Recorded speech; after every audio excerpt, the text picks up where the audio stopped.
আসসালামু আলাইকুম ওয়া রাহমাতুল্লাহি ওয়া বারাকাতুহু। আলহামদুলিল্লাহি রাব্বিল আলামিন ওয়াল আকিবাতু লিল মুত্তাকিন ওয়াস সালাতু ওয়াস সালামু আলা নাবিয়িনা মুহাম্মদ ওয়া আলা আলিহি ওয়া আসহাবিহি আজমাইন। সম্মানিত দর্শকবৃন্দ, সবাইকে আমন্ত্রণ জানাচ্ছি আপনাদেরই প্রিয় চ্যানেল গ্রিন টিভির অসাধারণ আয়োজন আলোর পথ অনুষ্ঠানে। নিবেদনে ডিএমওয়ে হোল্ডিংস লিমিটেড, সঙ্গে আছি আমি মোহাম্মদ মুস্তফা জামান। আজকের আলোচনা কি হতে পারে? আজকের সমসাময়িক খুবই গুরুত্বপূর্ণ একটি আলোচ্য বিষয় নির্ধারণ করা হয়েছে, সেটা হচ্ছে ধর্ষণ প্রতিরোধে ইসলামের নির্দেশনা।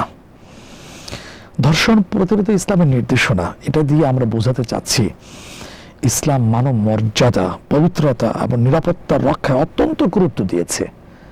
সুতরাং এই বিষয়টাকে সামনে রেখে আলোচনা সাজানো হয়েছে। আমরা শুনবো এবং এই বিষয় সম্পর্কে সজাগ হব, অন্যের কাছে মেসেজটা পৌঁছে দেবো, এই অনুরোধ রেখে আমরা মহতারামের কাছে চলে যাচ্ছি। পরিচয় আমরা পর্ব শেষ করছি। আসসালামু আলাইকুম রহমতুল্লাহ বারাকাতুহু। ওয়ালাইকুম আসসালাম ওয়া রাহমাতুল্লাহি ওয়া বারাকাতুহু। আপনাকে অনেক ধন্যবাদ, মূল্যবান সময় দিচ্ছেন আমাদেরকে। আপনার আলোচনা থেকে আমরা উপকৃত হব ইনশাআল্লাহ। প্রিয় দর্শক, মহতারাম আপনাদেরই পরিচিত ব্যক্তিত্ব মহতারাম মুফতি শেখ মোহাম্মদ ওসমান গনি, মাননীয় সহকারী অধ্যাপক আহসানিয়া ইনস্টিটিউট অফ সুফিজম।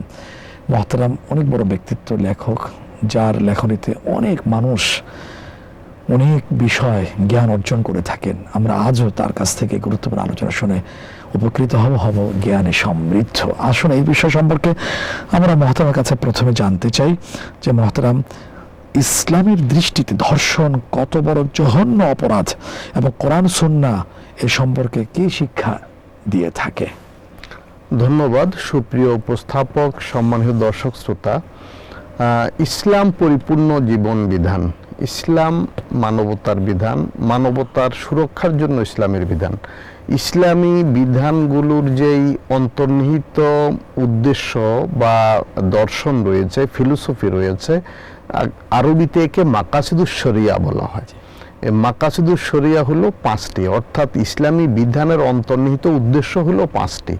প্রথম হলো জীবন সুরক্ষা, দ্বিতীয় হলো মানুষের সম্পদের সুরক্ষা, তৃতীয় হলো মানুষের জ্ঞানের সুরক্ষা, চতুর্থ হলো বংশধারার পবিত্রতা সুরক্ষা, আর পঞ্চমে হলো ইবাদত বন্দেগী ইত্যাদি বা ধর্মীয় বিষয়াদি। তো আমরা দেখি ইসলামে যে বিধান আছে সেখানে আছে বংশধারার পবিত্রতা সুরক্ষা, আর একটি হলো জীবন সুরক্ষা।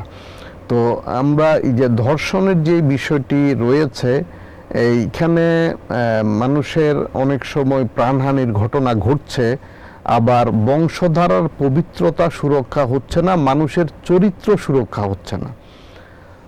ইসলামে মানুষকে পবিত্র জীবন যাপনে উদ্বুদ্ধ করে বা নির্দেশ দেয়। ইসলামের যেই ইমানের প্রথম বাণী কালিমা তয়্যেবা, তয়্যেবা মানে পবিত্র, মানে যেই বাণী মানুষের জীবনকে পবিত্র করে, পবিত্র জীবন যাপনে অনুপ্রাণিত করে, উদ্বুদ্ধ করে, উৎসাহিত করে, বাধ্য করে, এটি হলো কালিমা তয়্যেবা। তো একজন ইমানদার মানে পবিত্র জীবন যাপনকারী ব্যক্তি। তার জীবন হবে পবিত্র, তার চিন্তা হবে পবিত্র, তার অনুভবে থাকবে পবিত্রতা, এবং তার চেতনায় থাকবে পবিত্রতা, তার আচরণে থাকবে পবিত্রতা।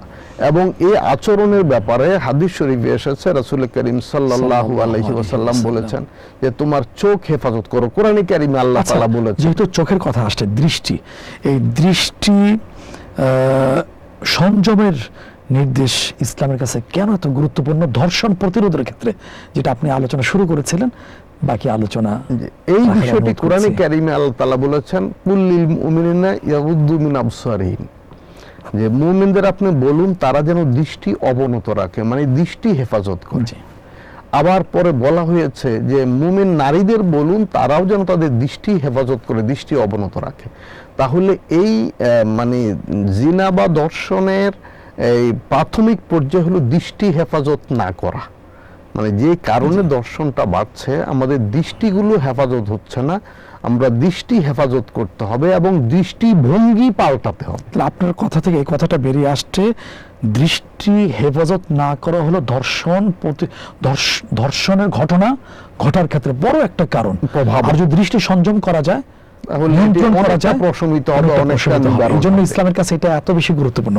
পাশাপাশি আপনার কাছে আরেকটি প্রশ্ন, সেটা হলো পর্দা ও শালীনতা রক্ষার বিধান সমাজকে কিভাবে যৌন অপরাধ থেকে সুরক্ষা দেয়?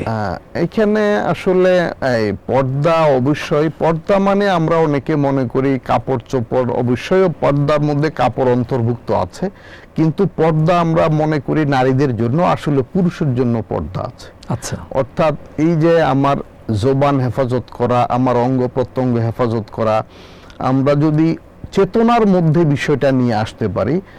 কোরআনে কারিমে সূরা ইয়াসিনের মধ্যে বলা আছে, আল্লাহ তাআলা হাসরের ময়দানে যখন বিচারের জন্য সকলকে উপস্থিত করবেন, তখন আল্লাহ তাআলা বলেন, আল ইয়াউমা নাখতিমু আলা আফওয়াহিহিম ওয়া তুকাল্লিমুনা আইদিহিম ওয়া তাশহাদু আরজুলুহুম বিমা কানু ইয়াকসিবুন, যে তাদের মুখ বন্ধ করে দেয়া হবে, তাদের হাত পা কথা বলবে, সাক্ষ্য দিবে।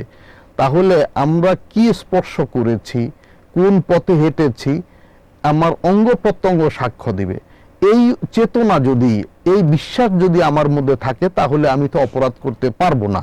এবং হাদিস শরীফে এসেছে, বান্দা যখন কোনো পাপ করে, কবিরা গুনাহ করে, ঈমান তার সঙ্গে থাকে না, ঈমান তখন শূন্যে ঝুলন্ত অবস্থায় থাকে, এবং ঈমান তার মধ্যে পুনরায় ফিরে আসে না যতক্ষণ না সে তওবা করে।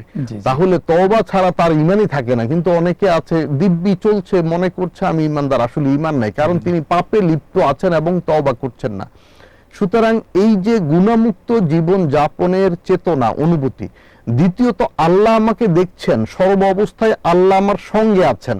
তো কথার কথা, একজন ইমাম সাহেব, একজন আলেম বা একজন বুদ্ধি জ্ঞান সম্পন্ন মানুষ যদি কারো পাশে থাকে, সে তো অন্যায় অপরাধ করে না তার সামনে। তো আল্লাহ আমার সঙ্গে আছেন সর্ব মুহূর্তে, রাতের অন্ধকারেও, নির্জন জায়গায়, তাহলে সবসময় আল্লাহ সঙ্গে আছেন, এটা আমরা সকলে বিশ্বাস করি, স্বীকার করি, বলি, জানি। তাহলে আমি তো অন্যায় করতে পারবো না। এই উপলব্ধি, অনুভূতি যদি থাকে, তাহলে এটি হলো মূলত পর্দা। পর্দা মানে বাধা, পর্দা মানে আড়াল। আমরা আলোচনা ফিরবো, তবে আপনার একটা গুরুত্বপূর্ণ পয়েন্ট বলেছেন, সেটা হলো পুরুষের জন্য পর্দা আছে। আর কোরআনে যে সূরা নূরে বক্তব্য, নারীদের আগে পুরুষদেরকে নির্দেশ দেওয়া হয়েছে, গুরুত্বপূর্ণ পয়েন্ট। আরো আলোচনা শুনবো ইনশাআল্লাহ বিরতি থেকে ফিরে এসে। প্রিয় দর্শক, আপনারা উপভোগ করছেন গ্রিন টিভির চমৎকার আয়োজন আলোর পথ অনুষ্ঠান। সময় হয়েছে একটা ছোট্ট বিরতিতে যাওয়ার, ফিরে আসছি, ততক্ষণ আমাদের সাথেই থাকুন।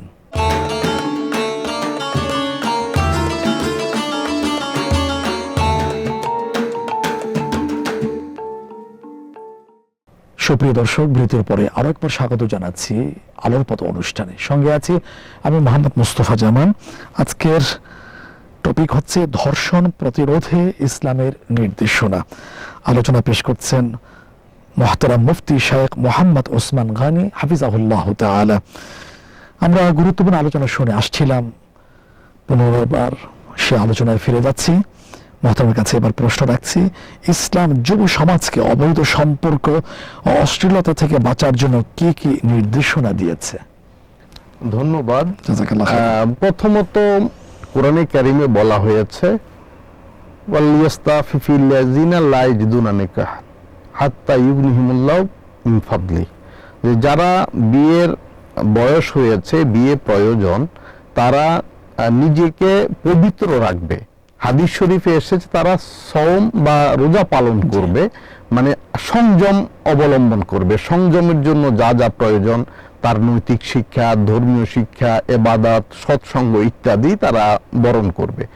আমাদের সমাজে এই ধর্মীয় শিক্ষা এবং নৈতিক শিক্ষা অত্যন্ত অপ্রতুল।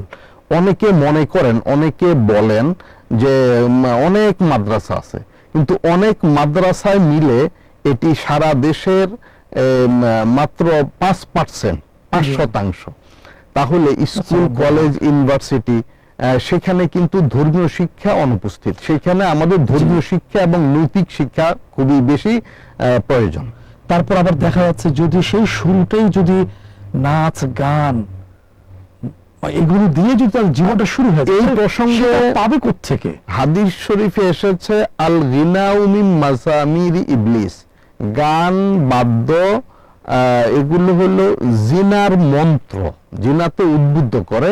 অন্য হাদিসে আছে যে গান বাদ্য মানুষের অন্তরে মুনাফিকি বা পাপাশক্তি এইভাবে তৈরি করে, বৃষ্টির পানি যেমন উদ্ভিদকে মানে বিকশিত হতে সাহায্য করে, নাউজুবিল্লাহ, তাহলে মানুষের মধ্যে পাপের আকর্ষণটা তৈরি হয়, দুনিয়ার মোহ তৈরি হয়। আমাদের মিডিয়া বলি আমরা, আমাদের সমাজে নানান রকমের যে কালচারাল প্রোগ্রামগুলো হয়, সেগুলো সব কোনোগুলোই নীতি নৈতিকতার আওতায় নেই, অর্থাৎ সেগুলো নীতি নৈতিকতা শিক্ষা দেয় না। আমাদের নাটক সিনেমা নীতি নৈতিকতা শিক্ষা দেয় না, বরং অনৈতিকতাকে উদ্বুদ্ধ করে, উৎসাহিত করে। তো আমাদের এই সমাজে যে সাংস্কৃতিক বলয় রয়েছে, সেখানেও কিন্তু পরিশুদ্ধি দরকার।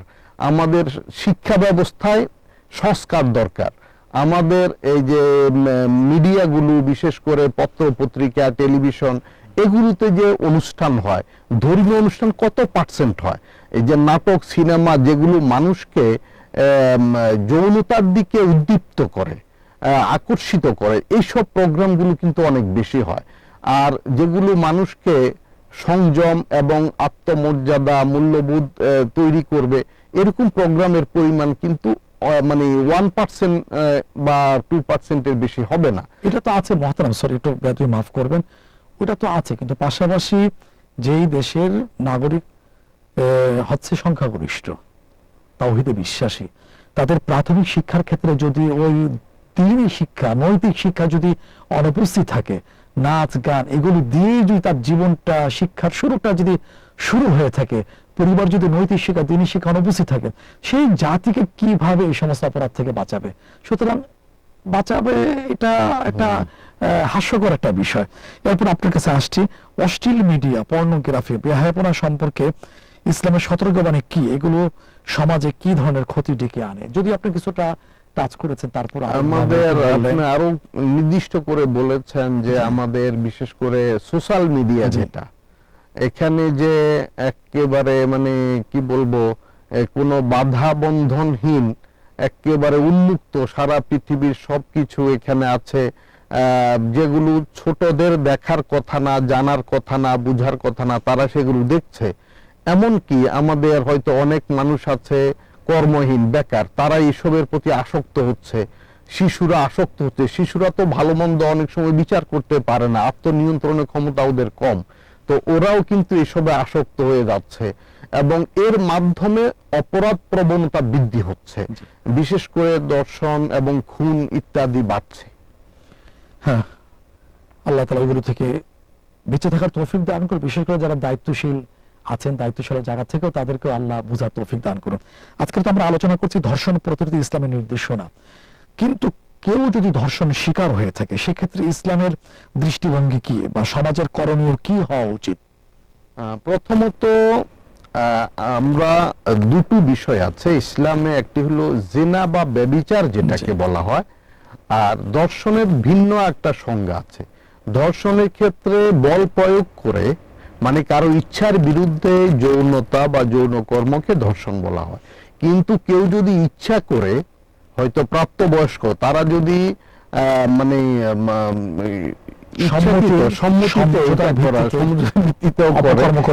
সেটাও কিন্তু ব্যভিচার, এবং তারও কিন্তু কঠিন শাস্তি আছে।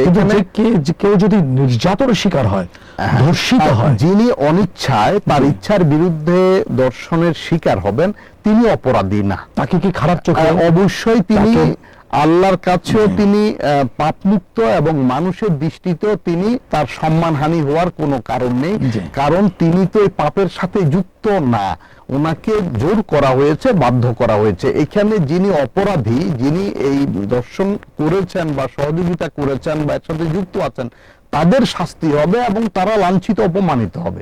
কিন্তু যিনি ভিকটিম, যিনি এর অপরাধের শিকার হয়েছেন, তাকে দোষারোপ করা যাবে না। এবং এই ক্ষেত্রে আমাদের রাষ্ট্রে যেমন দায়িত্ব আছে, মিডিয়া এবং সমাজেরও দায়িত্ব আছে। রাষ্ট্র তো দেখা যায় মিডিয়া তাদেরকে বেশি ফোকাস করে, কিন্তু যে ধর্ষক, তাকে যদি দেখাতো, তার পরিচয়, তাকে ওইভাবে যদি উপস্থাপন করতো, তাহলে তারাও আরো সামাজিক রাষ্ট্রীয়ভাবে প্রতিপন্ন হতো, এবং তাহলেই কিন্তু এই দর্শনটা মানে কমতো এবং এটি বাধাগ্রস্ত হতে পারত। আমাদের সমাজে দর্শনটা হচ্ছে কেন? বা এর প্রবণতা বাড়ছে কেন, এই বিষয়টা কিন্তু আলোচনা খুব কম হচ্ছে। হয়েছে। এবং শুধু কোনো একটা ঘটনা ঘটলে ওই ঘটনাটা নিয়ে আলোচনা হচ্ছে, এর পিছনে প্রভাবক যেগুলো আছে সেগুলো নিয়ে আলোচনা হয় না। মূলত ধন্যবাদ মোহতারাম। এই কথা অবশ্যই বলতে হবে আজকে যে মাদক এই ধর্ষণের পিছনে প্রধান প্রভাবক, তারপর অবৈধ অর্থ এবং অবৈধ নারী সঙ্গ, এই তিনটি বিষয় সমান্তরাল ভাবে পর্যায়ক্রমিক ভাবে এই ধর্ষণ এবং ধর্ষণ সংশ্লিষ্ট হত্যাকাণ্ডের সাথে যুক্ত। আমাদের মাদক মুক্ত সমাজ গড়তে হবে, অবৈধ অর্থের উৎস বন্ধ করতে হবে এবং বিচার ব্যবস্থা সঠিকভাবে যেন মানুষ বিচার পায়, যথাযথভাবে যদি অপরাধের শাস্তি হয় তবেই অপরাধ নির্মূল হবে, অপরাধের শাস্তি না হলে এটি নির্মূল করা সম্ভব হবে না। আল্লাহ তাআলা আমাদেরকে এই সত্যটা উপলব্ধি করা তৌফিক দান করুন। আপনাকে অনেক ধন্যবাদ, মূল্যবান সময় দিয়েছেন, আপনার কাছে আমরা উপকৃত হয়েছি। জাযাকাল্লাহু খাইরান। শুকরান। বারাকাল্লাহু ফিক। প্রিয় দর্শক, খুবই গুরুত্বপূর্ণ আলোচনা আজকের ছিল। মোহতারাম আমাদের সামনে এই বিষয়টা তুলে ধরেছেন, কেন হয়, প্রতিকার কি। আসুন না আমরা কোরআন সুন্নাহ অনুসরণ করে একটি নিরাপদ, নৈতিক এবং সম্মানজনক সমাজ গড়ে তুলি। আল্লাহ তাআলা আমাদের সবাইকে সঠিক পথে চলার তৌফিক দান করুন, আমিন। যারা শুরু থেকে শেষ পর্যন্ত সম্পৃক্ত ছিলেন সবার প্রতি কৃতজ্ঞতা। জাযাকুমুল্লাহু খাইরান। আসসালামু আলাইকুম ওয়া রাহমাতুল্লাহি ওয়া বারাকাতুহু।